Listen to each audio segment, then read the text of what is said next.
ए, ए, रुक जाओ। एक काली साड़ी पहनी औरत घुटनों पर बैठी थी और सामने एक आदमी हाथ में कुल्हाड़ी लिए उसे गुस्से से देख रहा था। ए, रुक जाओ वरना गोली चला दूंगा। मैं इस जंगल में कुछ दिन रहने आया हूँ। अभी कुछ दिन पहले ही मैंने इस जंगल के पास ये फार्म हाउस खरीदा है। बहुत सस्ते दाम में मुझे ये फार्म हाउस मिल गया। मुंबई की भाग दौड़ भरी जिंदगी से दूर इस प्रकृति की खूबसूरती में आकर बहुत अच्छा लग रहा था।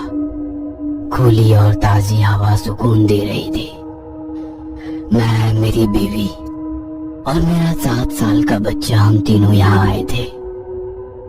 इस फार्म हाउस के पीछे एक बड़ा घना जंगल है। दिन में भी कोई अंदर जाने से डरे, इतना घना जंगल। हमारे फार्म हाउस से दूर तक किसी का घर नहीं है। अच्छा है ना, किसी की कोई तकलीफ नहीं। लेकिन अगर किसी की मदद की जरूरत पड़ी तो वो भी नहीं मिलेगी। इस फार्म हाउस का एक रहस्य है। इस फार्म हाउस में एक तहखाना है। उसका दरवाजा आपको पहली नजर में दिखेगा भी नहीं, लेकिन नीचे जमीन पर जो कोने में काले रंग की मार्बल है ना, वहीं तो है इस तहखाने का दरवाजा। नीचे जाने के लिए लकड़ी की सीढ़ियां है। एक आदमी आराम से खड़ा हो सके इतनी ऊंचाई है उसकी। वहां पुराने मालिक का कुछ सामान भी पड़ा था, जिसमें से एक कुल्हाड़ी थी। मेरी बीवी और बच्चे यहाँ आने के बाद बहुत खुश थे। मैं आज जंगल में शिकार के लिए निकला हूँ। अब शिकार सिर्फ शेर की ही करनी चाहिए, ऐसा थोड़ी ना है जो सामने आएगा उसकी कर लेंगे। तो मैं अपने बंदूक लेकर उस घने जंगल में जा रहा था। दोपहर का वक्त था, फिर भी सूरज की किरणें जमीन पर पहुंच ही नहीं पा रही थी। इतना घना जंगल था। पक्षियों की आवाज, गिरगिट और कुछ छोटे प्राणियों के अलावा कुछ नजर ही नहीं आया। चलते चलते मैं बहुत अंदर तक आ गया। अचानक चारों ओर अंधेरा छाने लगा। आसमान में घने काले बादल छा गए थे। मैंने घर जाने का फैसला किया। पत्तों पर पड़ने वाली बारिश की बूंदों की आवाज आने लगी। मैं निकल ही रहा था कि मुझे एक बहुत ही डरावना नजारा देखने को मिला। एक मेरी उम्र का आदमी हाथ में कुल्हाड़ी लेकर खड़ा था। सामने एक काली साड़ी पहनी औरत बैठी थी, जो घुटनों पर बैठी थी। उसके खुले बाल बिखरे हुए थे।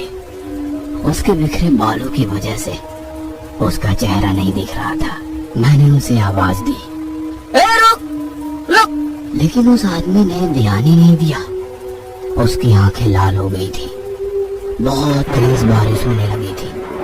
उसने धीरे धीरे कुल्हाड़ी उठाई। रुक जाओ वरना गोली चला दूंगा।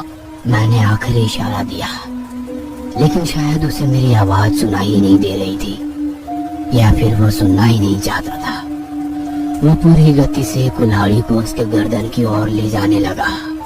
फिर मुझे मजबूरन गोली चलानी पड़ी, जो उसके सीने पर जाकर लगी। वो आदमी पीछे गिर गया।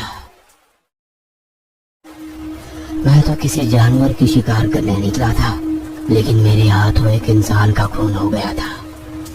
लेकिन मेरे सामने भी तो कोई रास्ता नहीं था। मैं उसे नहीं मारता तो वो उस औरत को मार डालता। मैं पास गया।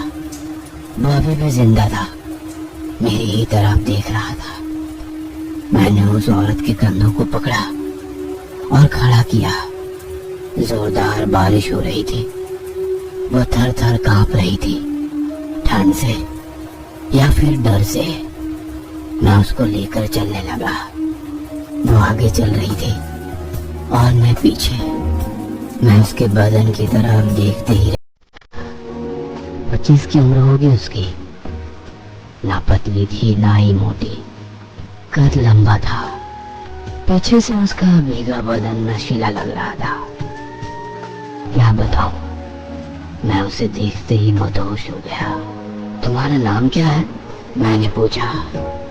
वो धीरे से पलटी और बोली, मोहिनी। उसके होठों पर मुस्कुराहट थी।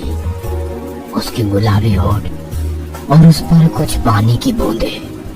चेहरे पर अभी भी बालों का पहरा था, लेकिन उसकी मुस्कुराहट देखकर मैं खुश हुआ। उस आदमी को वही मरता हुआ छोड़ मैं उस औरत के साथ आया। दरवाजे पर बीवी खड़ी थी, बेटा अंदर के रूम में था। उस औरत को देखकर वो भी चौंक गई। मैंने उसे सारी घटना बता दी। उसे भी उस औरत पर दया आई। वो उससे कुछ सवालात करने लगी, लेकिन वह चुपचाप वहीं सिर झुकाए कुर्सी पर बैठी रही। मोहिनी के गीले बाल अब भी वैसे ही थे, जिसमें से एक एक बूंद पानी नीचे गिर रहा था। मेरी बीवी ने उसे खाना परोसा, पर उसने कुछ भी नहीं खाया, शायद डर से। लेकिन मेरे पास वो सुरक्षित थी। लेकिन वो कुछ भी नहीं बोल रही थी। उससे बहुत सारे सवाल पूछने थे। वो आदमी कौन था? क्या वो उसका पति था? उसे मार क्यों रहा था? लेकिन शायद वो अभी भी सदमे में थी, इसलिए हमने उसे कुछ पूछा नहीं। मैं रोज रात कुछ पैक पी कर ही सोता हूँ। बीवी बच्चे के साथ अंदर बेडरूम में सोई थी। उस औरत का इंतजाम हमने पास वाले कमरे में किया था। ऊपर बहुत विंड भी रहा था। बाहर बहुत तेज बारिश हो रही थी। मेरी नजरों के सामने बार बार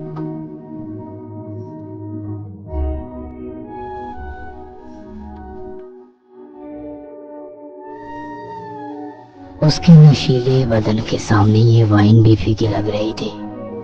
अचानक पीछे से कुछ आवाज आई। मैंने पलट कर देखा तो मोहिनी उसके रूम के दरवाजे में खड़ी थी, काली साड़ी में बालों को खुला छोड़कर। एक बिजली गड़गड़ाई, जिससे थोड़ी देर रूम में उजाला हुआ। वह धीरे से अंदर चली गई, दरवाजा खुला छोड़कर। मैंने अपने हाथ का गिलास एक बोट में ही खाली कर दिया और उसके रूम के अंदर गया। मोहिनी बेड पर बैठी थी। मैं उसके पास जाने लगा। मुझे उसकी गर्म सांसों का एहसास होने लगा था। उसके चेहरे पर भी मुस्कुराहट थी।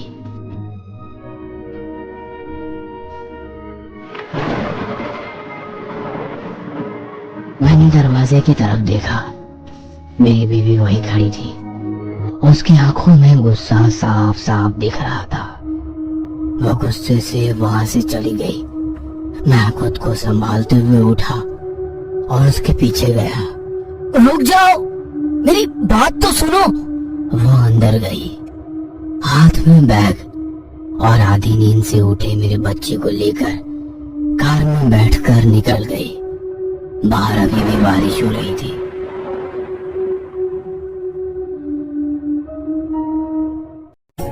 मैं पलटा। मोहिनी दरवाजे में खड़ी थी, चेहरे पर मुस्कुराहट थी। मेरे दिमाग पर मोहिनी फिर से छा गई और मैं उसके पीछे पीछे अंदर गया। दिन गुजरते जा रहे थे। वो मेरे लिए खाना बनाती थी, पर खुद नहीं खाती थी, कुछ भी नहीं बोलती थी। हमेशा वो काली साड़ी पहनती थी और ज्यादातर हम प्रणय में व्यस्त हो जाते थे। उसके बाद मुझे गहरी नींद लग जाती थी, थकान की नींद। कई बार नींद से उठने पर वो मुझे आसपास नहीं देखती तो मैं बेचैन हो जाता था और उसे ढूंढता। जैसे वो मुझे देखती, मैं दौड़ते हुए जाकर उसे बाहों में भर लेता था। उसके चेहरे पर सिर्फ मुस्कुराहट रहती थी। मेरे सोने के बाद वो कहीं जाती होगी क्या? आखिर वो है कौन? कुछ खाती क्यों नहीं? वो आदमी कौन था? वो इतनी नशीली क्यों है? लेकिन चाह कर भी मैं उससे कुछ भी सवाल नहीं कर पा रहा था। ऐसा क्यों हो रहा था? 2 हफ्ते गुजर चुके थे। मैं उसके प्यार में मदहोश हो चुका था। मेरा खुद पर बस नहीं चल रहा था। जैसे मैं किसी की गाड़ी के पीछे बैठा हूँ और गाड़ी के ड्राइविंग सीट पर वो बैठी है, मोहिनी। मुझे वो जहाँ चाहे वहां ले जा रही थी। मुझे वो सफर अच्छा लग रहा था, उसका साथ अच्छा लग रहा था। लेकिन उस रात किसी ने दरवाजे पर दस्तक दी। मैंने दरवाजा खोला। सामने 4 लोग खड़े थे। जी क्या चाहिए? देखिए, हम पास ही की बस्ती में रहते हैं। हमारे बस्ती से 2 छोटे बच्चे गायब हो गए हैं, एक 10 दिन पहले और एक आज सुबह। आपने उनको देखा है क्या? नहीं, यहाँ कोई नहीं आया है। तो मैंने बोला। वो लोग नाराज होकर वहां से चले गए। मैंने दरवाजा बंद किया और अंदर आया। मोहिनी किचन में थी। अचानक मुझे ओह ओह की आवाज आने लगी, लेकिन आवाज कहां से आ रही है ये समझ नहीं आ रहा था। मेरा ध्यान जमीन की ओर गया। वह तहखाने का दरवाजा था। आवाज वहीं से आ रही थी। मैं दरवाजा खोल ही रहा था कि उस पर मोहिनी आकर खड़ी हो गई।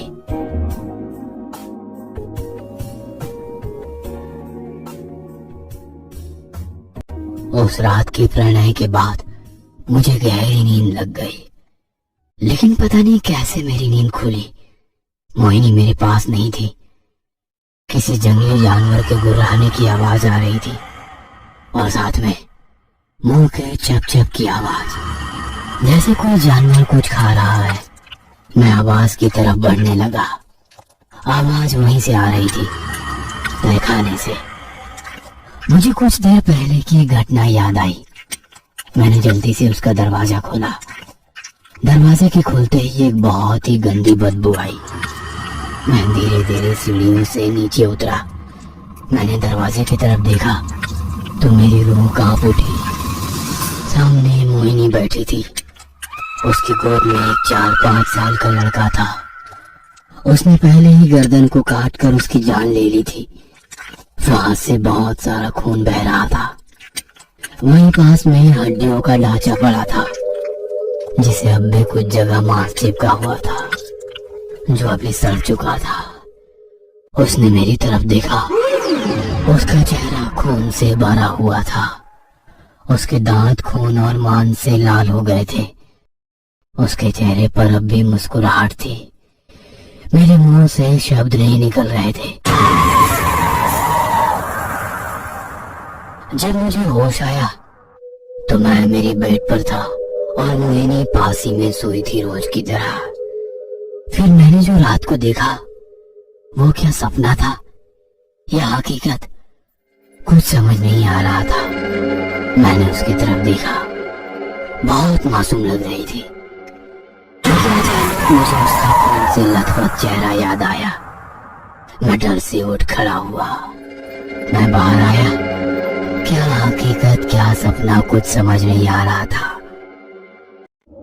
फिर मेरी नजर उस तहखाने के दरवाजे पर गई। मैंने फिर एक बार अंदर जाने का फैसला किया। मैंने दरवाजा खोला। फिर वही बदबू आने लगी। मैं एक एक सीढ़ी नीचे उतर रहा था। जो मैंने रात को देखा वो सपना ही हो, इसके लिए मैं प्रार्थना कर रहा था। लेकिन सामने हड्डियों के ढांचे ही थे, वो भी एक नहीं 2। उस दूसरे बच्चे को भी खाकर मोहिनी ने हड्डियों का ढांचा बना दिया था।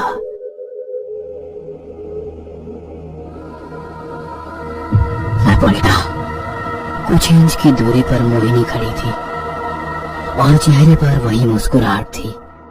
मैं डर कर 2 कदम पीछे हटा। उसकी वो मुस्कुराहट डरावनी लग रही थी। मुझे उससे घिन आ रही थी। कौन है तुम? बच्चे खाने वाली चुड़ैल या फिर डायन?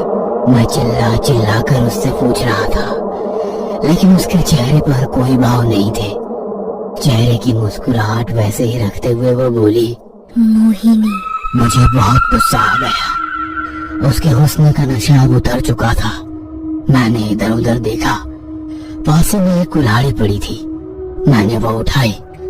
उसके लंबे घने बालों को पकड़कर खींचते हुए जंगल के अंदर ले जाने लगा। मैं उसे जंगल के बहुत अंदर ले गया। वह मेरे सामने घुटनों पर बैठ गई। उसके बाल बिखर कर चेहरे पर आ गए थे। अचानक चारों ओर अंधेरा छाने लगा। आसमान में काले बादल जमा हुए। पेड़ों के पत्तों पर बारिश की बूंदें पड़ने की आवाज आने लगी और जोरों की बारिश शुरू हुई। लेकिन मुझे किसी चीज का होश नहीं था। बस अब हाथ में जो कुल्हाड़ी थी उससे उस नरभक्षक औरत का सर धड़ से अलग करना था। ए रुक! रुक! मेरे कानों पर शब्द पड़े, लेकिन मैंने उधर ध्यान नहीं दिया। मैं गुस्से से उसे देख रहा था। मुझे उसकी जान लेनी थी। छोटे बच्चों को खाने वाली उस औरत को जीने का हक नहीं था। बारिश और तेजी से होने लगी। मैंने कुल्हाड़ी चलाने के लिए हाथ पीछे लिया। ए रुक! नहीं तो गोली चला दूंगा। फिर कुछ शब्द मेरे कानों पर पड़े। मैंने आवाज को नजरअंदाज कर कुल्हाड़ी तेजी से उसकी गर्दन की ओर लाई, लेकिन अचानक एक गोली आकर मेरे सीने को लगी और मैं पीछे की तरफ गिर पड़ा।